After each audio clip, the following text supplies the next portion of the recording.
శ్రీ గురుభ్యో నమః. మాతాపితృభ్యో నమః. ఓం గం గణపతయే నమః. అందరికీ నమస్కారం. శ్రీ మహాలక్ష్మీదేవిని స్థిరంగా మన ఇంట్లోనే ఉంచుకోవడం అనేది చాలా కష్టమైన పని. దాన్ని ఎలా సాధించవచ్చో మన సనాతన ధర్మంలో చెప్పబడిన కొన్ని ఉపాయాలు ఈ వీడియోలో చూద్దాం. జీవితంలో ఎన్నో కష్టాలు పడుతున్నాం. ఎంత కష్టపడుతున్నా డబ్బులు రావడం లేదు గురువుగారు, వచ్చినా నిలవడం లేదు, మేము ఎంతో ధర్మంగా ఉన్నాం, ఎవరికి అన్యాయం చేయట్లేదు, ఎన్ని పూజలు చేసినా ఆ మహాలక్ష్మీదేవి అనుగ్రహం ఎందుకో మా మీద కలగడం లేదు అని బాధపడేవాళ్ళు చాలామంది ఉన్నారు.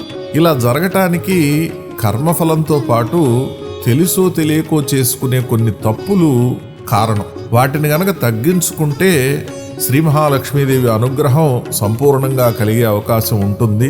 మన సనాతన ధర్మము, శాస్త్రాలు, పెద్దలు చెప్పిన కొన్ని పద్ధతులు పాటిస్తే స్థిరలక్ష్మిని, మంచి ఫలితాన్ని పొందవచ్చు. మీకోసం వాటిలో కొన్ని సంక్షిప్తంగా చెప్తాను, జాగ్రత్తగా విని పూర్తిగా పాటించండి. ముఖ్యంగా చివరిది చాలా శక్తివంతమైన ఉపాయం, తప్పకుండా తెలుసుకోండి. ఇక ఆ ఉపాయాలు ఏంటో ఒక్కొక్కటిగా చూద్దాం. శ్రీ మహాలక్ష్మీదేవి ఒక్క శ్రీమన్నారాయణమూర్తి హృదయంలో మాత్రమే ఎల్లప్పుడూ స్థిరంగా ఉంటుంది, వేరే ఎక్కడా స్థిరంగా ఉండదు. అందుకే అమ్మవారిని చంచల అని కూడా పిలుస్తారు. కాబట్టి ఎప్పుడూ కూడా పూజ చేసినప్పుడు మహాలక్ష్మీదేవి, ఒక్క మహాలక్ష్మీదేవికి మాత్రమే పూజ చేయకూడదు, లక్ష్మీనారాయణులిద్దరినీ కలిపి పూజించాలి. కేవలం శ్రీ మహాలక్ష్మీదేవిని పూజ చేయడం వల్ల సంపూర్ణమైన ఫలితం రాదు. ఇది శాస్త్ర రహస్యం, అందరికీ తెలియదు. కేవలం ధనాకర్షణ కావాలని చెప్పి ఓ లక్ష్మీదేవి అని పూజలు చేస్తూ ఉంటారు, నారాయణమూర్తిని మర్చిపోతూ ఉంటారు. కేవలం లక్ష్మీదేవికి మాత్రమే విపరీతంగా పూజలు చేస్తే నేను చెప్పినట్లుగా పూర్తి ఫలితం ఉండదు. ముందుగా శ్రీమన్నారాయణమూర్తిని పూజించి ఆ తర్వాతే లక్ష్మీదేవిని పూజించాలి. అప్పుడే లక్ష్మీదేవి స్థిరంగా మన ఇంట్లో ఉంటుంది. లక్ష్మి కటాక్షం మనకు సంపూర్ణంగా కలుగుతుంది. ఇది చాలామంది తెలియనటువంటి విషయం, రహస్యం. కాబట్టి దీన్ని జాగ్రత్తగా గుర్తుపెట్టుకోండి, ఎప్పుడు మర్చిపోకండి, తప్పకుండా పాటించండి. ఇక రెండవది, లక్ష్మీదేవి శుచి శుభ్రత బాగా ఇష్టపడుతుందని మన పెద్దలు చెప్తారు. ఆమె దగ్గర ఎప్పుడూ కూడా పరిసరాలు మంచినీళ్లతో కడుగుతూ తుడుస్తూ ఉండే సేవకులు ఉంటారని పెద్దల మాట. కాబట్టి మన ఇంట్లో కూడా పరిసరాలు ఎప్పుడూ పరిశుభ్రంగా ఉంచుకుంటూ ఉండాలి.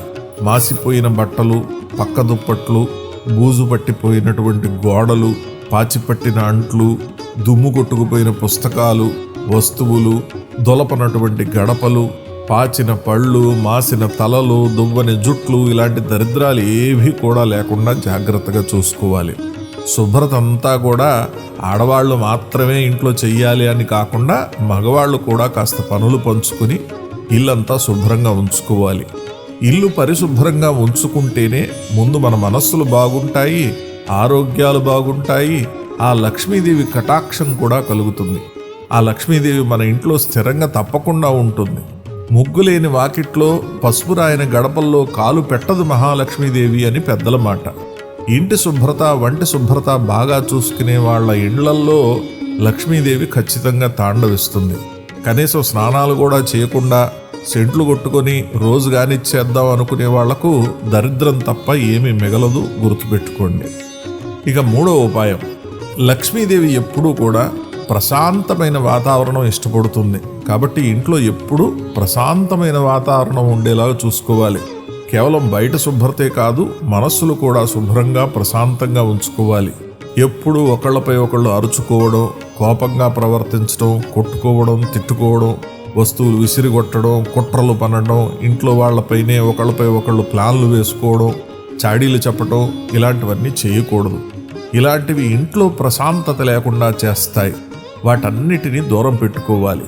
మనశ్శాంతి పోగొట్టేవి ఏవైనా సరే, ఫోన్లు కానివ్వండి, సీరియల్స్ కానివ్వండి, టీవీలు కానివ్వండి, సినిమాలు కానివ్వండి, ఏదైనా సరే వాటన్నిటిని దూరంగా పెట్టేసేయాలి. అలా పెట్టుకోవడమే మంచిది, గుర్తుపెట్టుకోండి.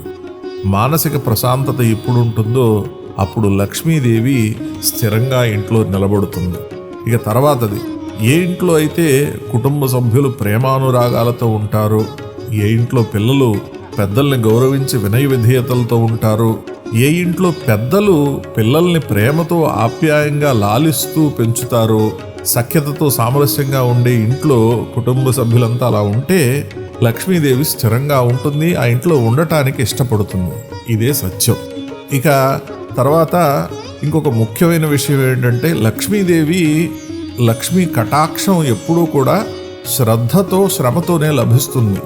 కాబట్టి ఏ ఇంట్లో మనుషులు చేసే ప్రతి పనిని శ్రద్ధగా పూర్తి చేస్తారో, శ్రామికులుగా ఉంటారు, అంటే కష్టపడటానికి వెనుకాడకుండా ఒళ్ళు దాచుకోకుండా కష్టజీవులుగా ఉంటారో, బద్ధకం లాంటివి అస్సలు దగ్గరకు రానివ్వరో, అలాంటి వాళ్ళ ఇంట్లో లక్ష్మీదేవి స్థిరంగా ఉంటుంది. ఇవన్నీ చెప్తుంటే వింటూ ఉంటే కొంతమందికి సందేహం రావచ్చు, గురువుగారు బ్రహ్మాండంగా చెబుతున్నారు చాలా బాగా, అసలు ఇవన్నీ జరిగే పనులేనా, అందులోనూ ఈ రోజులు అసలు జరుగుతాయా, పొద్దున్నే లెగవటాలు, గడపలకు ముగ్గులు పెట్టుకోవడాలు, ప్రతి పని శుభ్రంగా చేయటాలు, ఒకళ్ళొకళ్ళు గౌరవించుకోవడాలు, ప్రశాంతంగా ఉండటం, ఇలాంటివన్నీ అసలు జరుగుతాయా అనే సందేహం చాలామంది అడుగుతారు, చాలా నవ్వుకుంటారు కూడా. కానీ మనస్సు ఉంటే మార్గం ఉంటుంది.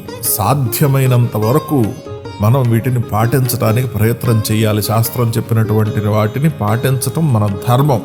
అప్పుడే ధర్మాన్ని కాపాడిన వాళ్ళం అవుతాం. ధర్మం రక్షతి రక్షిత అని చెప్పినట్లు ధర్మాన్ని రక్షించినటువంటి వాళ్ళం అవుతాం. ఆ ధర్మం మనల్ని రక్షిస్తుంది.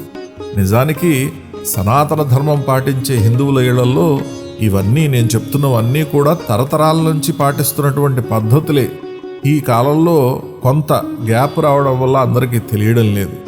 ఇంట్లో పెద్దలు చాలామంది చెప్తూనే ఉంటారు. దురదృష్టం ఏంటంటే ఇవన్నీ చేయడానికి ఇష్టం లేక పెద్దల మీద అరిచి కోపగించుకునేటువంటి పిల్లలు కూడా ఉంటారు.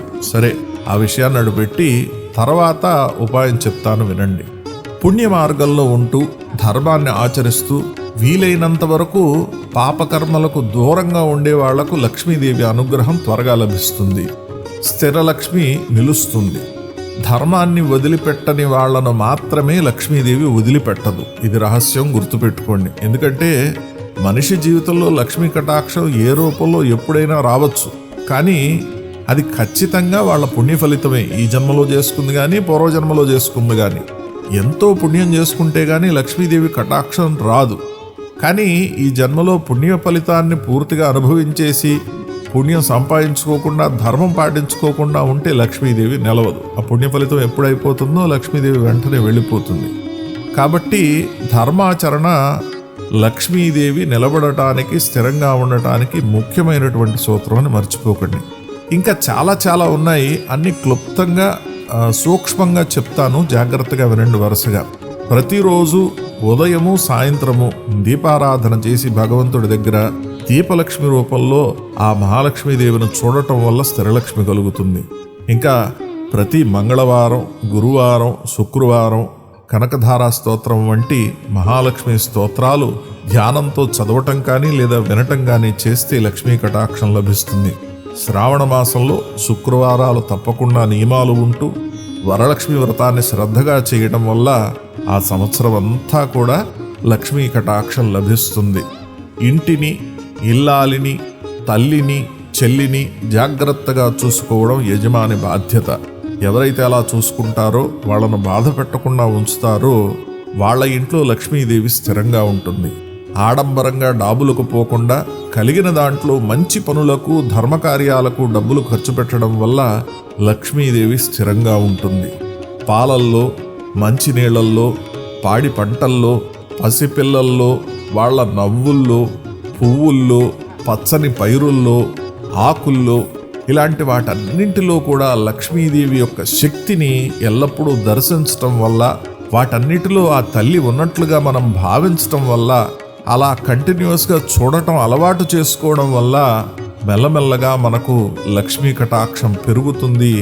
ఆ దేవి మన ఇంట్లో స్థిరంగా ఉంటుంది. ఇవన్నీ సాధారణ ఉపాయాలు. ఇవి కాకుండా మంత్రశాస్త్రం చెప్పిన ఒక ముఖ్యమైనటువంటి ఉపాయం చెప్తాను, జాగ్రత్తగా వినండి.